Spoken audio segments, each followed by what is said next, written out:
Alright class, I'm going to show you some tricks for selecting images and for saving swatches. So, way to do this, let me resize this just a little bit. I'm not really going to do it with the video manager, or with the using animation, so I'm just going to minimize this a little bit.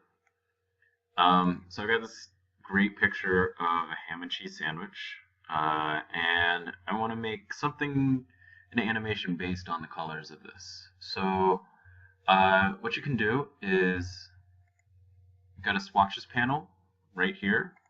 It's got the little grid of swatches, and what you can do is, if that's not there, you can go to Window up top and go down to Swatches, and that'll open it up. And when you open up Photoshop, it already has some preloaded into it. Whenever you add new ones, they will show up down here. And the way to do that is you go to the eyedropper tool, and that's this one little one that looks like an eyedropper. And so first one we're going to get is the cheese color. So you click on it, and then down here you can see that it got that color. And so what I do is I go here, and it will add my swatch. So I say cheese. And maybe I want another, like the darker shade of cheese. So I'm going to go in here, different color down here, say cheese 2. Let's do some meat. Here, meat 1. And you can see, if you hold down while you're selecting, you can see the color comparison between what you're currently on the top bar and the last color you had. So this one looks pretty nice. There's meat 2. Let's get some bread. So this will get crust.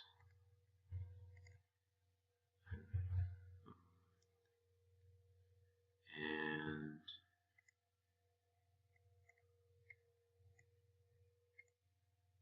let's say crust 2. This will be bread inside. Bread inside. So they would show up at the end, but maybe this is kind of confusing, just looking at these colors, and I can't quite remember which one's which. So you can go to this bar here and say, I want to see a large list. If you scroll down to the bottom, then it has the actual words, which makes it a little bit easier, I think. You can also do small list, and you can see the colors there. So cheese 2, meat 1, meat 2, crust 2, and the bread inside. And so that's the way to get the swatches, and so you can save your colors as you go along.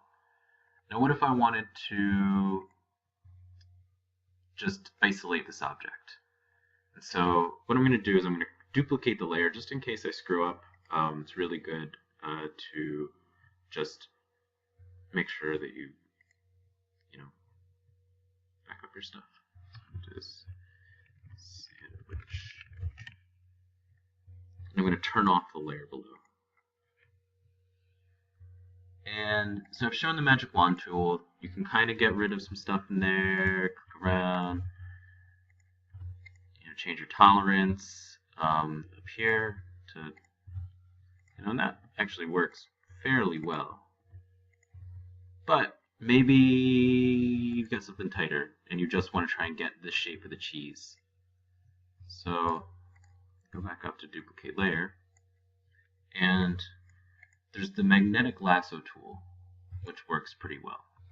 And this is similar to the magic wand, but you use your mouse to point along. It basically can highlight images or sections of a photo based on the color difference between pixels. I start here, and I kind of just move the mouse along the edge, and it automatically creates these anchor points.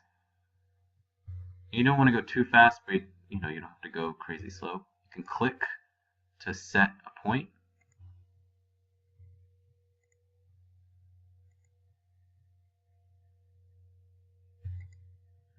There.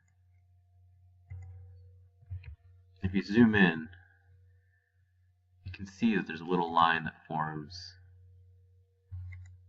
along this. And it's just like laying out some thread. And to close it, you'll see how there's a little circle that forms next to the magnetic lasso when I hover over an anchor point. If you click, there you go. Say you need to change a point on this. Oh, let's not do that. But regardless, it's pretty good. So you can say image or edit, and then copy it. And let's go to select and deselect. Then if we do image or edit and then paste, you get another slice of cheese in there. Zoom out. Now, with a little bit of futzing, you could say, oh, now I've got 2 pieces of cheese. Pretty good looking sandwich. Stretch down.